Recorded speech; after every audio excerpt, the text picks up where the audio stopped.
Welcome to the Pencil Bob channel. I hope you enjoy my stories. Please like and subscribe, and hit that notification icon so you never miss out. Now on with the stories. The HOA is ruthless. As I read the latest update from the Copper Creek of Riverview Homeowners Association Inc., I couldn't help but feel a sense of frustration and anger. The board had canceled the June 20, 2024 meeting, citing recent developments and a need to be transparent about an ongoing claim filed by an owner alleging violations of Fair Housing Act laws. But what really caught my attention was the mention of a disabled vet who had been fighting for a reasonable accommodation, a poop bin, due to their disabilities. I remembered reading about this issue last year, and how the HOA had responded with a stunning lack of empathy and understanding. They had demanded medical documents from the vet, claiming they didn't know about the disabilities, despite being aware of them. And when the vet had asked for a simple accommodation, the HOA had threatened to take legal action and deny the request, citing the cost of installing the waste bin as substantial, a whopping $100. But that wasn't all. The HOA had also claimed they didn't know the vet had a service dog, only to later admit they had been aware of it all along. It was a clear case of bullying and intimidation, and it had been going on for months. The last 4 meetings had been dominated by this issue, with the HOA making amendments and canceling meetings at will. I wasn't the only one who was outraged. Other homeowners were shocked and confused by the latest update. "What about the ceiling in the pool area?" someone asked. "What's going on with people using the mailbox parking spot as their personal parking lot again?" Another homeowner chimed in. "I don't understand why they can't still have a meeting and discuss everything else that's going on. Has there been nothing but silence since November?" The lack of communication from the HOA was staggering. One homeowner had emailed the management company and the board last week, asking if there would be a meeting this month, but had received no response. It wasn't until they sent a follow-up email that the HOA suddenly announced the cancellation of the meeting. "The communication in this community is garbage," someone wrote. As I read through the comments, I couldn't help but feel a sense of despair.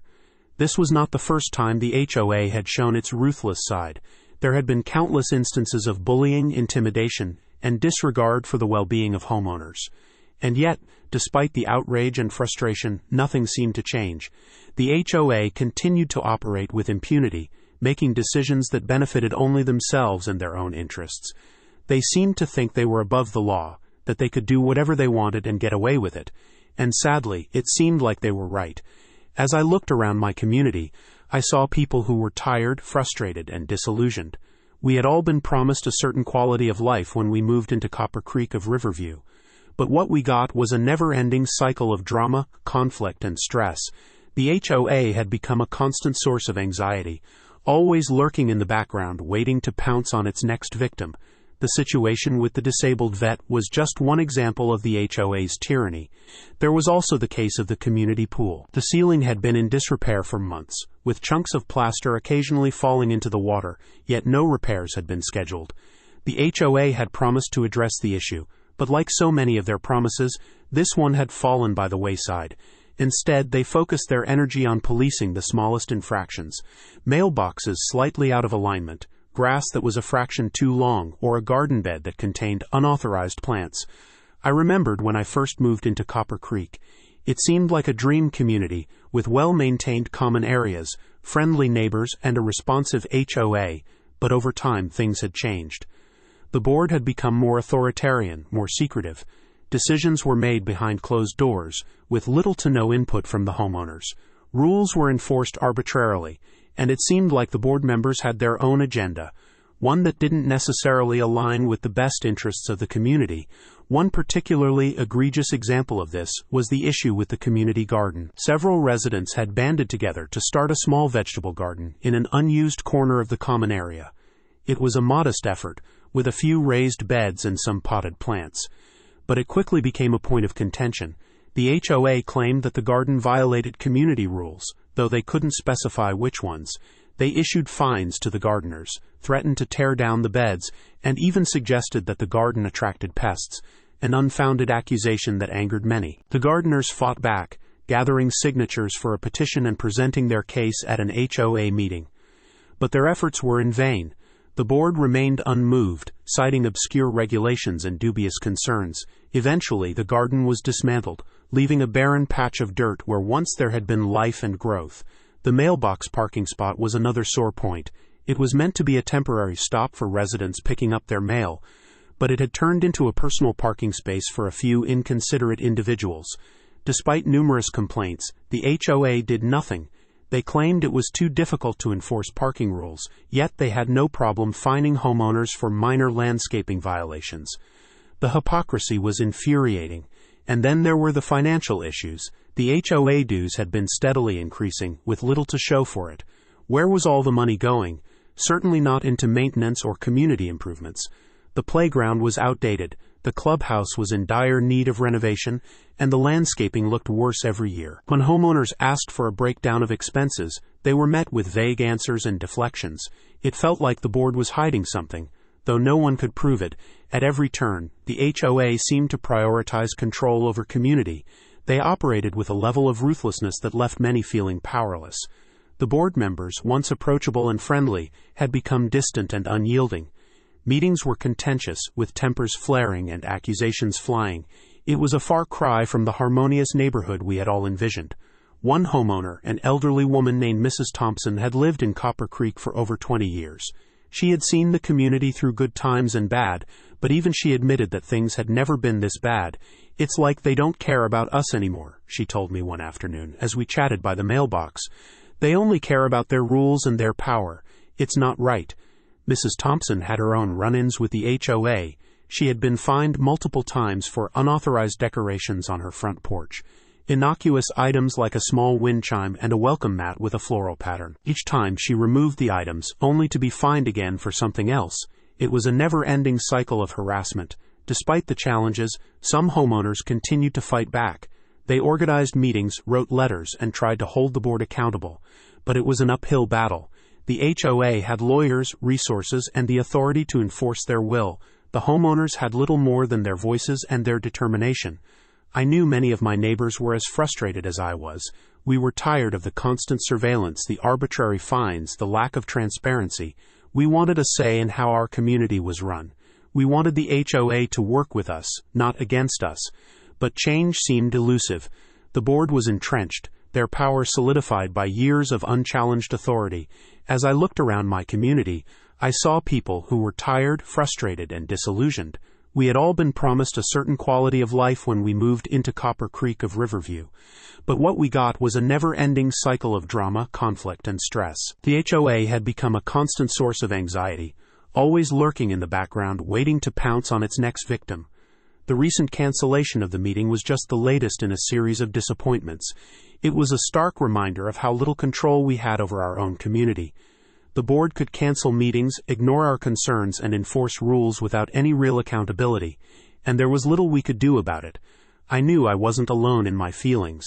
As I read through the comments on the community forum, it was clear that many others shared my frustration. "We need to band together," one person wrote. "We need to demand change." But how? The board held all the cards. They had the authority, the resources, and the means to enforce their will. We were just a group of disgruntled homeowners trying to make our voices heard. As I closed my laptop, I felt a sense of hopelessness wash over me. The HOA had won again, and we had lost. But I knew I couldn't give up. I had to keep fighting, keep speaking out, and keep demanding change. Because if I didn't, who would? I thought about the disabled vet, still waiting for a simple accommodation. I thought about the gardeners who had watched their hard work destroyed. I thought about Mrs. Thompson, fined for her harmless decorations. These were my neighbors, my friends. We deserved better. The next day, I decided to take action. I drafted a letter to the HOA outlining my concerns and demanding transparency. I gathered signatures from other homeowners, each one adding their own grievances and frustrations. We needed to show the board that we were united, that we wouldn't stand for their ruthless behavior any longer. As I went door to door collecting signatures, I was struck by the sense of community I encountered. Despite everything, there was still a strong bond among the residents of Copper Creek. We cared about our neighborhood and each other. We wanted to make things better. With the petition in hand, I felt a renewed sense of purpose. The fight wasn't over. We might be up against a ruthless HOA, but we had each other. And together, we could make our voices heard. The road ahead wouldn't be easy, but we had to try. for the disabled vet, for the gardeners, for Mrs. Thompson, and for all of us who called Copper Creek home. The next HOA meeting, whenever it was held, would be a turning point. We would stand together and demand accountability. We would push for transparency and fairness. We would show the board that they couldn't ignore us any longer. The fight for our community was just beginning. It appears that the Homeowners Association is blatantly disregarding at least one federal law, which is a serious concern that warrants immediate attention. Their actions are not only unethical but also illegal, and it's imperative that they are held accountable for their transgressions. Perhaps a stern reminder of their legal obligations is in order, and if necessary, they should face the consequences of their actions, including potential dismantling due to legal violations. It's essential to ensure that HOAs, which are entrusted with managing and maintaining communities, operate within the bounds of the law and do not abuse their power. By taking a firm stance against illegal activities, we can protect the rights and interests of homeowners and promote a fair and just living environment. It's time for the HOA to be reminded that they are not above the law and that their actions have consequences. Not sure how this amendment played out, but if they went that far, likely they couldn't legally do what he wanted. Here's how this works. The HOA cannot do something that goes against the CC&Rs or is not in the CC&Rs. If they presented an amendment over this, that means that likely they are prevented from legally doing this request by your CC&Rs and wanted to amend them to allow for this. I don't know the specifics of your situation, but that's usually why a board would have to pass an amendment. If something is done that goes against your CC&Rs, it's a legal issue and the board can be sued over it. We ran into this with fencing. We wanted to maintain some fencing that's not specifically called out in our CC&Rs, and got told that we shouldn't because we might get into legal issues for basically inappropriately spending money for items not covered in our CC&Rs, and open ourselves to lawsuits from a disgruntled homeowner. It's imperative that you seek legal counsel as soon as possible, because the situation is only going to escalate and become more complicated. The stakes are high, and the consequences of inaction or missteps could be severe. By retaining a skilled and experienced attorney, you'll be better equipped to navigate the complex legal landscape and protect your rights and interests. Don't wait until it's too late. The sooner you lawyer up, the better prepared you'll be to face the challenges ahead. Remember, a good lawyer is not just a reactive measure but a proactive one. They can help you anticipate and mitigate potential risks and develop a strategic plan to achieve the best possible outcome. So, don't hesitate. Take control of your situation and seek legal guidance today before things spiral out of control.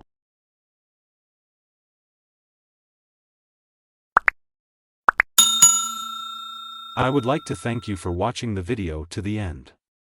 To encourage us to make more videos, please like, subscribe, comment, as well as share.